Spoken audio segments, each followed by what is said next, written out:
मेरी शादी को 6 साल हो चुके थे। इस बीच 3 बेटियों को जन्म दे चुकी थी। चौथी बार जब मैं पेट से हुई तो मेरी सास ने कहा, अगर इस बार भी तुमने बेटी पैदा की तो मैं तुझे घर से निकाल दूंगी। मैं हर वक्त चिंता में रहती थी और दिन रात यही प्रार्थना करती थी कि बेटा हो जाए। एक दिन हमारा नौकर बोला, मेम साहब, आप रोज़ बकरी के कच्चे दूध में केसर मिलाकर पियो, आपको ज़रूर बेटा पैदा होगा। हमारे गांव में इस टोटके से बहुत घरों में लड़का हुआ है, इसलिए मुझे उसकी बात पर यकीन आ गया और मैं रोज़ केसर मिला हुआ बकरी का दूध पीने लगी। लेकिन जब डिलीवरी के वक्त बच्चा पैदा हुआ तो मेरी आंखों पर मुझे यकीन ही नहीं हुआ, क्योंकि ये कोई लड़का नहीं था। ये तो मेरा नाम नंदनी है। मेरी शादी को 6 साल हो चुके थे। मेरी शादी एक अमीर ख़ानदान में हुई थी। मेरे माँ बाप तो इसी बात से खुश थे कि अमीर ख़ानदान का इकलौते लड़के से मेरी शादी हुई है। लेकिन जहाँ लड़के इकलौते होते हैं वहाँ पर सारी जिम्मेदारियाँ भी तो इकलौती बहू पर ही पड़ जाती है। सारी ख्वाहिशें, सारी उम्मीदें उनसे ही तो जोड़ी जाती है। शादी के बाद मुंह दिखाई की रस्म के वक्त ही मेरी सास ने साफ साफ कह दिया था कि उन्हें साल भर के अंदर पोता चाहिए। तब तो मैं समझ ही नहीं पाई थी कि ये उनका आशीर्वाद था या आदेश। वैसे मैं शादी के पहले ही साल पेट से हो गई थी। मैं बहुत खुश थी, लेकिन ये हमारे समाज की औरतों की सबसे बड़ी बदकिस्मती है कि औरतों से उम्मीद कभी ख़त्म नहीं होती। पहले वो अच्छी पढ़ाई करें, फिर वो सुंदर दिखें, उसके बाद शादी की जाती है। शादी के बाद पूछा जाता है कि वो माँ बनी या नहीं। अगर माँ बनी है तो लड़की की या लड़के की। अगर लड़की की माँ बनी है तो उसे बेचारी या बदकिस्मत कहा जाता है, और फिर उसे दूसरे, तीसरे, यहाँ तक कि जितनी बार भी लड़का ना हो, पेट से होने को कहा जाता है। और सबसे बड़े ताज्जुब की बात है कि इन सभी बातों के पीछे एक औरत ही होती है। एक औरत की पूरी ज़िंदगी इन सब बातों को कहने या सुनने में गुजर जाती है। मैं एक बेटी की माँ थी, लेकिन मैं खुद को खुशनसीब ही समझती थी, क्योंकि मैं एक बच्चे की माँ थी। बहुत सी औरतें तो बांझ ही रह जाती हैं या फिर बहुत लेट बच्चे पैदा होते हैं, तब तक उन्हें बांझपन का ताना सुनना पड़ता है। लेकिन मेरी सास और मेरे पति बिल्कुल भी खुश नहीं लग रहे थे। फिर भी मेरे पति ने नाराज़गी जाहिर नहीं की। लेकिन फिर मेरे घर में एक एक करके 3 बेटियों का जन्म हुआ। मेरी सास और मेरे पति के सिवा घर में एक और शख्स था जो मेरे दर्द को समझता था, जिसमें मुझे अपनापन दिखता था। वो कहने को तो नौकर था, लेकिन मेरे हमदर्द से कम नहीं था। वो इस घर का हरी था। जब मेरी पहली बेटी हुई तो वही इस खबर को सुनाने मेरे पति और मेरी सास के पास गया था। उसके मुंह से लड़की हुई है सुनकर मेरे पति और सास बिल्कुल मायूस हो गए थे। दूसरी बार जब हरी ने उन्हें बेटी होने की खबर सुनाई तो मेरे पति ने उसे बुरी तरह से डांट दिया था। और तीसरी बार तो हद ही हो गई जब उन्होंने हरी को इस खबर पर 2 चांटे जड़ दिए थे। आदमी गुस्से में निर्बल पर ही वार करता है। मुझे हरी पर सहानुभूति हो आई। अब तो मेरे पति अपनी बेटियों से प्यार तक नहीं करते थे। मेरी सास तो उन्हें कभी करीब आने ही नहीं देती थी। वो तो उनसे ऐसे दूर रहती थी जैसे उसे उनसे छूत की बीमारी हो जाएगी। मेरी बेटियों को कोई कमी नहीं थी, बस कमी थी तो प्यार की, जो उन्हें मेरे सिवा ना दादी से मिलता था ना पिता से। इसलिए मेरी बेटियां बहुत जिद्दी होती जा रही थी। अब मैं भी भगवान से 3 बेटियों के बाद एक बेटा देने की प्रार्थना करने लगी थी, क्योंकि मैं चाहती थी कि एक बेटा हो जाए तो मेरे पति और मेरी सास खुश रहें, कम से कम मेरी बेटियों के साथ तो अच्छा व्यवहार करें। लेकिन तीसरी बेटी के 2 साल बीत जाने के बाद भी मैं पेट से नहीं हो पा रही थी। 3 बेटियों की माँ और अब पेट से नहीं होने के कारण मुझे और भी खरी खोटी सुननी पड़ती थी। मैं बहुत चिंतित रहती थी। जब इंसान बहुत परेशान होता है तब उसे जो भी मिलता है उसे अपने दिल की बात कह देता है, और फिर अगला आदमी जो उसे सलाह मशवरा देता है वो उसे आंखें मूंद कर भी मान लेता है, और वो भी पूरी उम्मीद के साथ। क्योंकि इसके सिवा उसे कोई और रास्ता नज़र नहीं आता। हमारा भाई हरी मेरे दिन ब दिन चिंतित रहने से आखिर उसने मुझसे पूछ लिया कि मेम साहब, आजकल आप बहुत चिंतित दिखाई दे रही हैं। मैंने हरी को अपने दिल की बात बता दी। बस ये समझ लीजिए कि मैंने हरी को अपने बारे में सब कुछ बता दिया था, लेकिन हरी ने मुझे अपने बारे में कुछ नहीं बताया। वैसे भी मुझे उसके बारे में कुछ जानने की दिलचस्पी कहाँ थी। वो एक अच्छा इंसान था, इस घर और परिवार का बहुत पुराना वफादार था। उसके बाप दादा भी यहाँ नौकरी के रूप में काम करते थे। आखिर मैं चौथी बार पेट से हो गई। मैं बहुत ज़्यादा खुश थी क्योंकि भगवान ने मुझे फिर से एक नई उम्मीद जगा दी थी। अगर ऐसा ना होता तो बहुत बुरा हो जाता। जब भी मैं पेट से होती थी तब मेरी सास और मेरे पति का व्यवहार ही बदल जाता था। वो मेरा बहुत ध्यान रखते थे, मेरे साथ बहुत आराम से पेश आते थे। उन्हें आशा लग जाती थी कि बेटा ही होगा। एक दिन मैं अपने कमरे में बैठी थी, मेरी आंखों से आंसू बह रहे थे। मैंने कहा, इस घर के अलावा मेरा है ही कौन? माता पिता तो इस दुनिया में नहीं रहे, भाई बहन भी कोई नहीं है। अगर आप मुझे घर से निकाल देंगी तो मैं बेटियों को लेकर कहाँ जाऊंगी? सामने बैठी मेरी सास ने कहा, ये हमारी समस्या नहीं है, इसलिए दुआ करो इस बार बेटा ही पैदा हो। अगर तुम्हें बेटा हुआ तो तुम इस हवेली की रानी बनकर राज करोगी। मैं तुम्हें बहुत ज़्यादा खुश रखूंगी। तुम्हारी बेटी और तुम जो चाहोगी तुम्हारे सामने पेश किया जाएगा, लेकिन तुम्हें बेटा नहीं हुआ तो तुम्हें आसमान से उठाकर ज़मीन पर फेंक दूंगी। मैं अपने बेटे की दूसरी शादी करवा दूंगी। मैंने तुम्हें 4 मौके दिए, अगर चारों मौक़ों के बाद भी तुम हमारे ख़ानदान का वारिस नहीं दे पाई तो तुम्हारी गलती है। मेरी सास के मन में जो चल रहा था उन्होंने मुझे सुना डाला और कमरे से बाहर निकल गई। मैं परेशान हो गई थी। वो इस तरह कैसे जालिम हो सकती है? अच्छी तो वो मेरे साथ कभी भी नहीं थी, लेकिन इतना जुल्म ये लोग मेरे साथ कैसे कर सकते हैं? हरी को मैंने कुछ देर पहले जूस बनाने को कहा था, वही देने शायद वो मेरे कमरे में आया था। तब उसने मेरे सास की बातें सुन ली और मुझे रोते हुए भी देख लिया था। वो कमरे में आया तब इस तरह से रो रही थी कि मैं अपने आप को रोक ही नहीं पा रही थी। हरी ने जूस रखा और हाथ बांध के मेरे सामने खड़ा हो गया और अपना सिर झुका लिया। मैंने अपने आंसू साफ किए। वो बोला, मेम साहब, मैंने सब कुछ सुन लिया है। ये बहुत ही निर्दयी लोग हैं। इनके बाप दादा भी ऐसे ही थे और इनके ख़ानदान में एक बद्दुआ है कि कई सालों तक इनके घर में बेटा नहीं होता है। बड़े साहब बड़ी मेम साहब को शादी के 10 साल बाद ही हुए थे। मैं हैरान हूँ कि मेरी सास 10 साल बाद भी जब माँ नहीं बन पाई तब उन्हें कैसा महसूस हुआ होगा, वही जो अब मुझे महसूस हो रहा है। फिर क्या वो मेरा दर्द नहीं समझ सकती? मगर मैंने तो इस घर को औलाद दी थी, ऐसा तो नहीं था कि मैं बांझ थी। हरी बोला, मेम साहब, मैं आपको एक तरकीब बताता हूँ। ये बड़ा पुराना टोटका है, हमारे बड़े बुज़ुर्गों का भरोसा है और हमारे गांव में इस उपाय से बहुत लोगों के लड़के पैदा हुए हैं। कुछ ज़्यादा करना भी नहीं है, सिर्फ आपको बकरी के कच्चे दूध में केसर मिलाकर पीना है। मैं शर्त लगाता हूँ आपके बेटा ही होगा।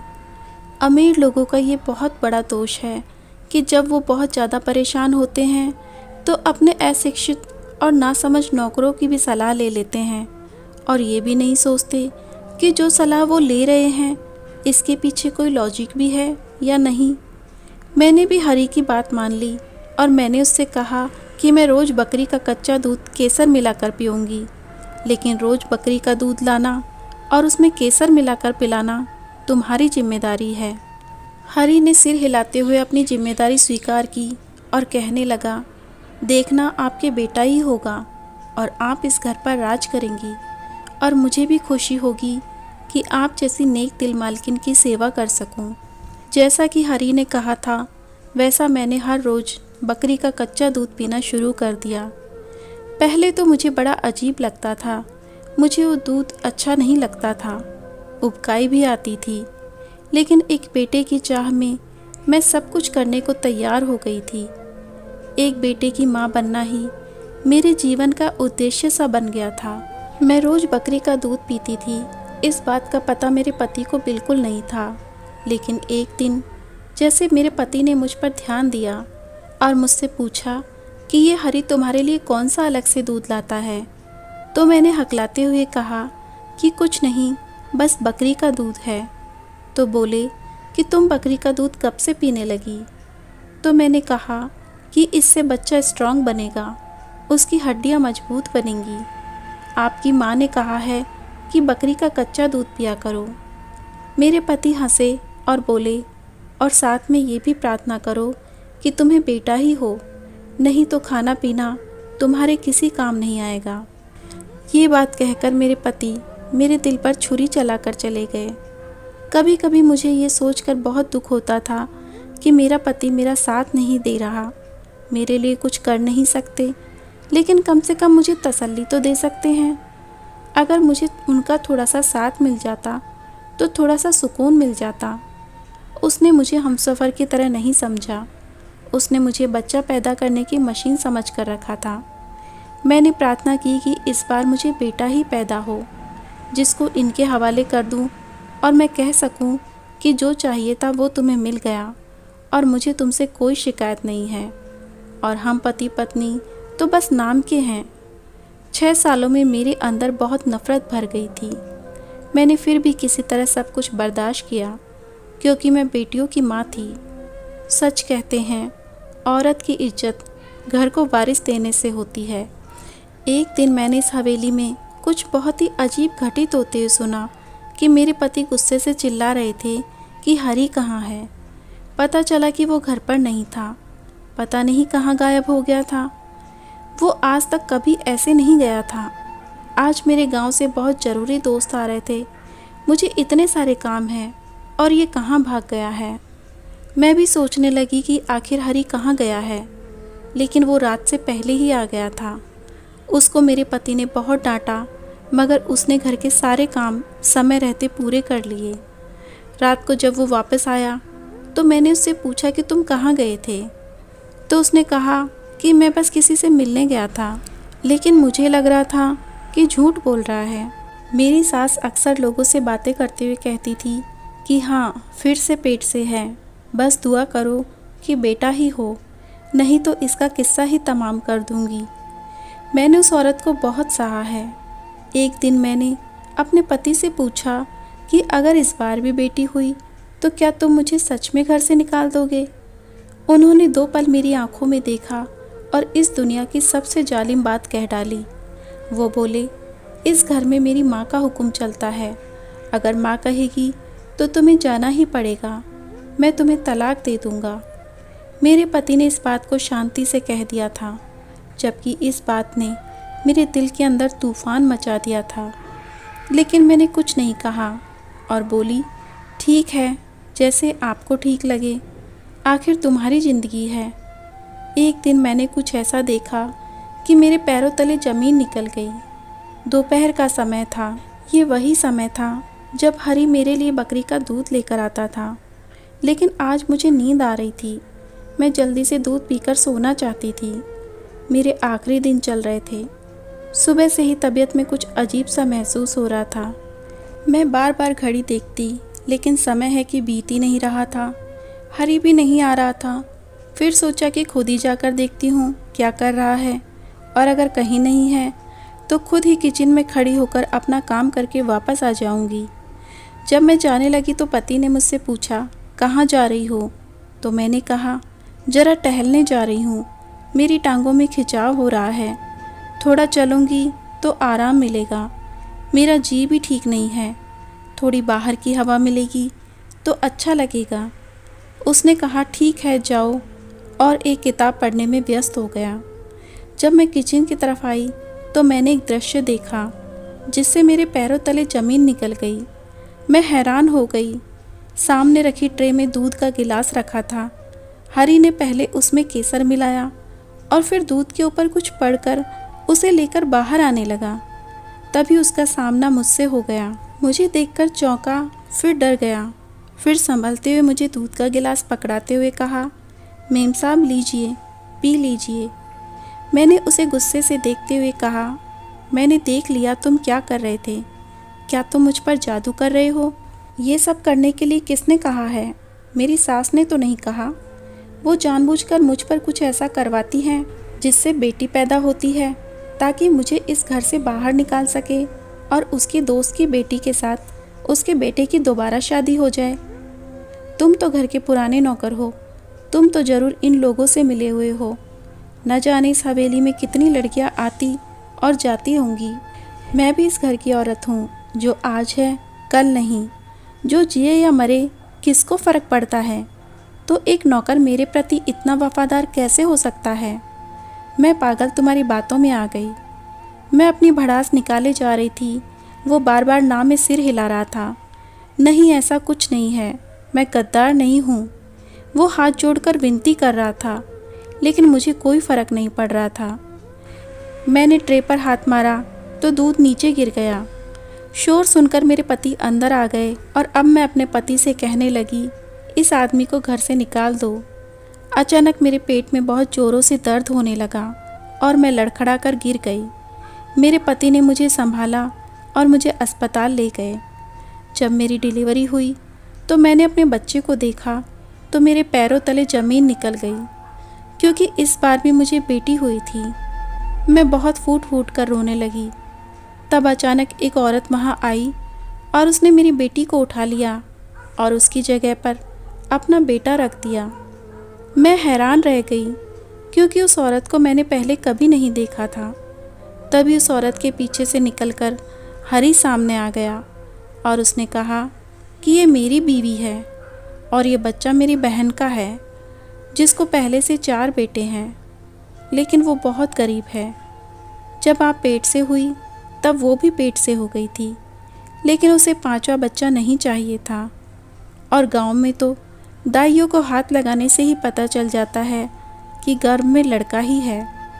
तभी मैंने आपकी बात अपनी बहन को बताई तो उसने अपना बच्चा आपको देने के लिए कहा। फिर हरी की बीवी बोली, और आपकी बेटी मेरी झोली में डाल दीजिए, क्योंकि 9 सालों से मेरी कोई औलाद नहीं हुई। मुझे लगा कि हरी अपनी बहन का बच्चा खुद भी रख सकता था, लेकिन वो एक लड़का था और मुझे लड़के की ज़रूरत थी, इसलिए पहले उसने अपनी बीवी का ध्यान न रखकर मेरे बारे में सोचा। हरी की पत्नी ने बेटे को मेरी गोद में डाल दिया और मेरी बेटी को उठाकर उसी दरवाजे से निकल गए जहाँ से वो आए थे। पता चला कि डॉक्टर को पहले से इस योजना के बारे में मालूम था और वही उन्हें इस रास्ते से लेकर आई थी।